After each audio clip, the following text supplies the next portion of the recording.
नमस्कार दोस्तों, स्वागत है आपका अपने चैनल गुरुजी स्पीक्स पर। जैसा कि हम जानते हैं कि हमारे चैनल पर आपके आसपास घटने वाले इम्पोर्टेंट इवेंट्स को हम एक सरल तरीके से आपके सामने प्रस्तुत करने की कोशिश करते हैं। तो दोस्तों, हाल में हमने देखा कि नरेंद्र मोदी जी हमारे प्राइम मिनिस्टर ने रीवा में एक सोलर पावर प्लांट का उद्घाटन किया है। तो क्यों ना आज टॉपिक यही ले लिया जाए। तो आज का हमारा टॉपिक रहेगा रीवा का ये सोलर पावर प्लांट। तो सबसे पहले तो ये जानते हैं कि ये सोलर पावर प्लांट एक्चुअल में होता क्या है।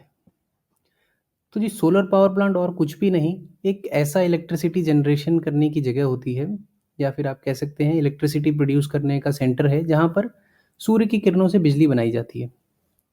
हाँ, सही सुना आपने, सूर्य की किरणों से बिजली बनाई जाती है।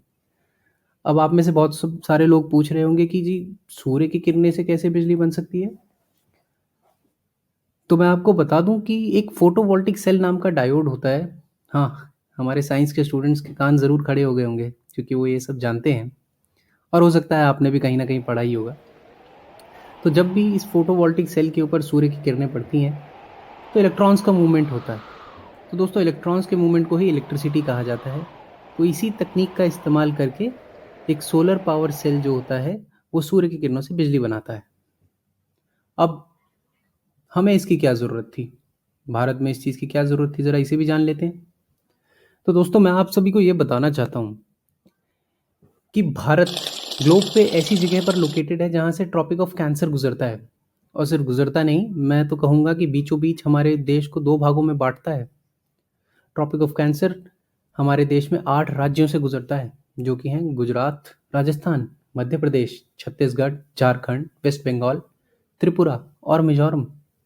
तो आपने देखा कि ये लगभग भारत के बीचों बीच से गुजरता है। और ट्रॉपिक ऑफ कैंसर ग्लोब पर वह रेखा है जहाँ पर सूर्य की सबसे अधिक किरणें पड़ती हैं।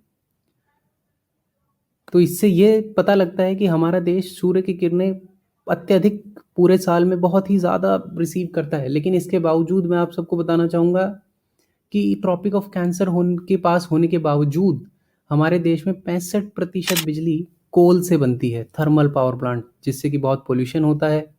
और कोल, जो कि एक बहुत ही रिस्ट्रिक्टेड नेचुरल रिसोर्स फॉसिल है, उस पर भी दबाव पड़ता है। एक स्टडी के हिसाब से अगर हम इसी गति से ये सब कोल इस्तेमाल करते रहे, तो 2050 तक धरती पर बिल्कुल भी कोयला नहीं बचेगा।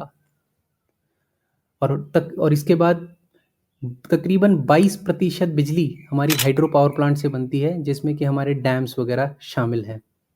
3% बिजली देश की न्यूक्लियर पावर प्लांट से बनती है। और बचा हुआ 10% विंड, सोलर और बायोमास से बनता है। इसमें भी सोलर का बहुत ही थोड़ा हिस्सा है।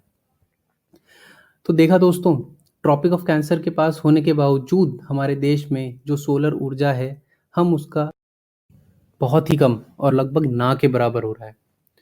और जैसा कि हम सब जानते हैं कि हमारा देश एक डेवलपिंग कंट्री है, तो हमारे देश में बहुत ही ज़रूरी है कि हम एक सस्टेन्ड डेवलपमेंट करें, क्योंकि हमारे यहाँ नेचुरल रिसोर्सेज की खपत बहुत ही तेज़ दर पर हो रही है।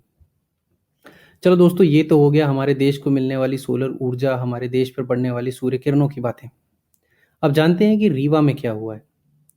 तो दोस्तों, रीवा के अंदर 750 मेगावाट का पावर प्लांट बनाया गया है। इस पावर प्लांट को 3 हिस्सों में बांटा गया है, या 3 सेक्शंस में बांटा गया है आप कह सकते हैं। और हर एक सेक्शन 250 मेगावाट की बिजली पैदा करता है। तो कुल मिला के हो गया दोस्तों 750 मेगावाट। क्यों, है ना ज़्यादा? 750 मेगावाट आपके, मेरे और हम जैसे लाखों घरों को बिजली पहुंचाने के लिए काफ़ी है। तो दोस्तों, इसमें साढ़े जो बनने वाली 750 मेगावाट की बिजली है, इसमें से 24%, 24% बिजली दिल्ली मेट्रो को दी जाएगी। इस पर दिल्ली पर काफ़ी बर्डन का, जो बिजली का बर्डन है वो कम होगा। और बची हुई 76% बिजली मध्य प्रदेश इस्तेमाल करेगा। तो दोस्तों, अब इसके साथ मैं आपको ये भी बताना चाहूँगा कि ये जो पावर प्लांट बना है, ये एशिया का बिगेस्ट पावर प्लांट है। तो इससे भारतवर्ष का नाम भी पूरी दुनिया में फैलेगा। और रीवा, मध्य प्रदेश के हमारे एक छोटे से टाउन का नाम अब पूरे विश्व में जाना जाएगा। तो ये मैं मानता हूँ कि सरकार की तरफ से बहुत ही सराहनीय कदम उठाया गया है, क्योंकि एक तरफ से तो इसे हमारे देश को भी विश्व में काफ़ी ख्याति मिलेगी। दूसरा, हम एक सस्टेनेबल डेवलपमेंट की तरफ बढ़ रहे हैं, जो कि बहुत ही ज़रूरी है। तो दोस्तों ये तो बात हुई हमारे आज के टॉपिक की, रीवा सोलर पावर प्लांट, और हम इसे अब यहीं ख़त्म करते हैं। अगर आपको वीडियो अच्छा लगा हो तो please don't forget to like, subscribe and comment, and thank you, have a good day, bye bye.